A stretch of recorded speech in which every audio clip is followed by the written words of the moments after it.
Bienvenue sur Africa 24 dans cette nouvelle édition du Morning News. Voici les titres de l'actualité. Il succède à Ellen Johnson Sirleaf à la tête du Libéria. Ex-footballeur et sénateur George Weah a été élu au second tour de la présidentielle avec 61,5% des voix contre 38,5% pour son adversaire Joseph Boakai.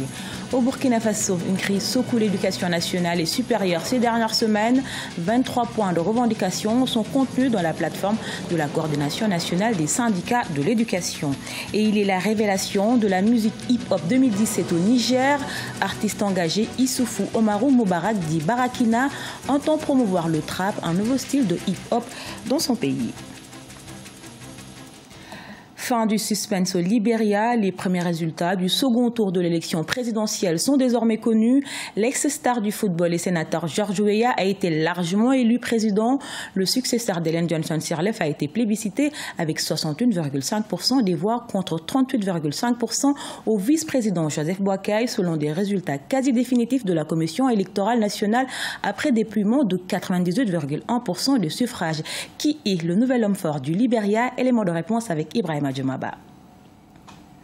George Weah, élu président du Libéria. À 51 ans, il accède à la magistrature suprême en battant le vice-président sortant, Joseph Boakai. Candidat à la présidentielle de 2005, il a été battu par Ellen Johnson Sirleaf. En 2011, il avait perdu son pari de devenir vice-président sur un ticket présidentiel face à la présidente sortante et Joseph Boakai. George Weah, meilleur joueur de la planète football en 1995, a réussi sa reconversion. Invité sur notre plateau en juillet 2017, il faisait déjà le pari de développer son pays une fois élu.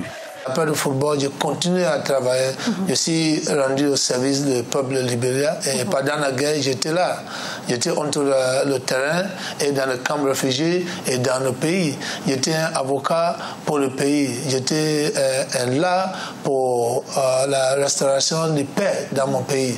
Et à partir de là, j'ai été appelé par le peuple. Très populaire dans son pays, George Weah a remporté son premier mandat électif en décembre 2014. En devenant sénateur de la province de Monsterrado. Seul joueur africain à avoir obtenu le ballon d'or, George Weah a depuis plus de 10 ans délaissé le football pour se lancer dans la politique. Présenté comme le plus grand joueur africain du XXe siècle par la FIFA, la star du football s'est reconverti en homme politique sous la bannière du parti du Congrès pour le changement démocratique. Quand les gens parlent de George Weah, c'est au niveau footballistique. Mais ça, je suis fier de ça parce que pour moi, le football a fait énormément de choses pour moi. Le football m'a aidé pour respecter les gens, pour aider les gens. George Weah a fait 12 ans d'opposition avant d'accéder à la présidence du Libéria. Successeur d'Ellen Johnson Sirleaf, il a pendant la campagne présidentielle articulé son discours autour de deux axes principaux, la lutte contre la corruption et le combat contre la pauvreté. Il entend également augmenter le budget de l'éducation et miser sur le potentiel de l'agriculture pour relancer l'économie libérienne fragilisée par plus d'une décennie de guerre civile et récemment par l'épidémie Ebola entre 2014 et 2016. Elle est la nouvelle dirigeante de la MONUSCO, mission des Nations Unies pour la stabilisation de la République démocratique du Congo. Leila Zerougui, diplomate algérienne de 61 ans, elle succédera à Maman Sidoukou, dont le mandat prend fin en janvier 2018. Préparation des élections, renforcement des casques bleus, les défis sont nombreux pour la nouvelle chef Ashley Duprat. La MONUSCO dispose d'une nouvelle dirigeante. Annoncée par Antonio Guterres, c'est la diplomate algérienne Leila Zerougui qui succède au Nigérien Maman Sidoukou, dont la mission se termine en janvier 2018. Juriste de formation et spécialisée dans les droits de l'homme, elle a notamment occupé le poste de représentante spéciale du secrétaire général pour le sort des enfants en temps de conflit armé de 2012 à 2016. Nous attendons que Mme Leila, comme elle connaît bien la RDC, ce n'est pas une nouvelle venue, pour réellement que l'efficacité des casques de la MONUSCO puisse réellement nous aider à neutraliser tous les groupes armés, étrangers comme nationaux, et enfin, sur le plan budgétaire, a été obligé de revoir son budget à la baisse parce qu'il y a certains pays contributeurs. Donc, je crois que Mme Leila devra faire un lobbying pour que ces pays qui ont retiré ou qui ont revu à la baisse leurs contributions au sein de la MONUSCO puissent réellement mettre une fois de plus la main dans la poche. Il faut dire que Leila Zerougui arrive dans un contexte difficile. Plus tôt en décembre, la MONUSCO avait subi la pire attaque de son histoire où 15 soldats tanzaniens ont perdu la vie. La République démocratique du Congo traverse par ailleurs une crise politique en raison du maintien au pouvoir du président Joseph Kabila. La solution pour le Congo d'abord viendra des Congolais eux-mêmes. Si les Congolais eux-mêmes ne parviennent pas à se mettre d'accord, quels soient les efforts que va fournir la MONUSCO, les efforts seront toujours nuls. La MONUSCO, malgré la bonne volonté d'aider la RDC à se stabiliser, mais la MONUSCO est butée par le manque de consensus et par la mauvaise foi de la classe politique congolaise. Présente depuis 1999 en RDC, la MONUSCO dispose de quelques 18 000 militaires et policiers, ainsi que 4 000 civils. Dotée d'un budget annuel de 1,4 milliard de dollars, c'est la mission la plus importante et la plus onéreuse de l'ONU. Paralysé depuis plusieurs jours, le système éducatif au Burkina Faso suscite la polémique suite à l'ampleur que prend la crise. Le gouvernement est allé aux négociations avec les syndicats qui n'entendent pas lâcher du lest. Reportage de notre correspondant Jean-Paul Ouedraogo. Au Burkina Faso, le secteur de l'éducation est en proie à de nouvelles difficultés. Les récentes grèves qu'a connues le secteur ces dernières semaines préoccupent les acteurs du système quant à l'enlisement de la situation, marquée par l'annonce de la suspension des évaluations au poste primaire, tout comme au secondaire, des compositions et évaluations au primaire et au préscolaire. Pour les syndicats de l'enseignement, l'école devrait mériter beaucoup plus d'attention de la part des autorités. Les années antérieures, il y a eu des mouvements. Seul au ministère de l'Éducation, où en tant qu'éducateur, nous sommes patients. Et la patience aussi a des limites.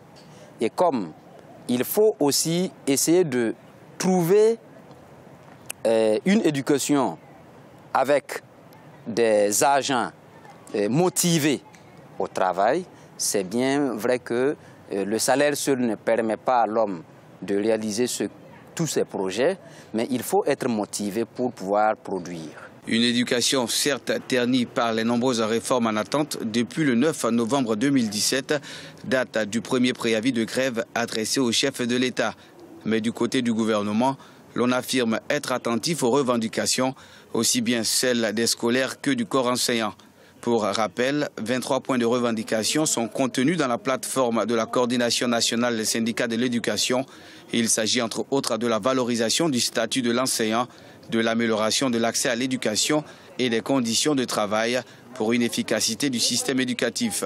Tout ce qui a été exprimé par les partenaires sociaux, c'est quelque chose qui est important pour le gouvernement. Et c'est d'ailleurs parce que nous accordons l'importance qui sied à cette expression que nous avons également mis de l'énergie et des moyens pour l'examiner avec l'attention qui sied et pouvoir donc leur revenir. La balle est désormais dans le camp des enseignants.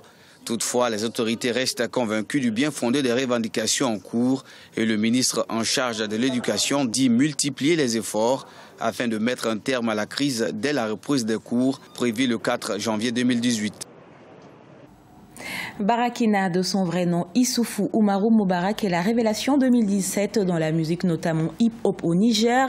Étudiant en Master 2, Barakina fait de la trap, un nouveau style de hip-hop qu'il entend promouvoir dans son pays, le Niger. Découverte dans ce reportage de notre correspondant Sadou Alizé Mokhtar. Révélation 2017 dans le monde du hip-hop au Niger, Barakina, de son vrai nom Issoufou Oumarou Moubarak, dénonce entre autres l'injustice à travers sa musique. Né il y a 27 ans à Parakou au Bénin, il est l'un des précurseurs de la trappe au Niger, un style de hip-hop qu'il pratique en langue locale, Zarma et Hausa notamment. Un atout qui le propulse en un an au devant de la scène musicale au Niger. Je suis d'abord connu pour dire beaucoup plus la vérité. J'ai un grand côté dénonciateur, un grand côté engagé, où je fais de la musique engagée, je dénonce en tout cas tout ce qui ne va pas dans le pays. Secondo, j'ai aussi un rôle de distraction, j'apporte de la distraction dans ma musique. Et ben voilà, j'essaie de remonter le moral de tous ces jeunes qui sont fans de cette musique quand même. Après avoir répandu sa musique sur le territoire nigérien, aujourd'hui l'étudiant en communication pour le développement à l'université de Zender au sud du Niger rêve grand, conquérir l'Afrique. Pour ce faire, Barakina projette pour l'année 2018 une grande tournée à l'international. Aujourd'hui, l'Afrique est le continent le plus riche, le plus grand continent, n'est-ce pas? Mais quand même, c'est le continent le plus négligé, c'est le continent le plus pauvre où on parle plus de maladies. C'est parce qu'au fait, on ne prend pas notre destin en main. Donc j'appelle à tous les Africains, en fait, je lance un appel à tous les Africains de prendre leur destin en main, de faire leur combat à leur manière et que chacun dans son domaine se donne à 100% pour que ça puisse marcher. Et peut-être que je suis confiant que l'Afrique triomphera et sera le premier continent bientôt.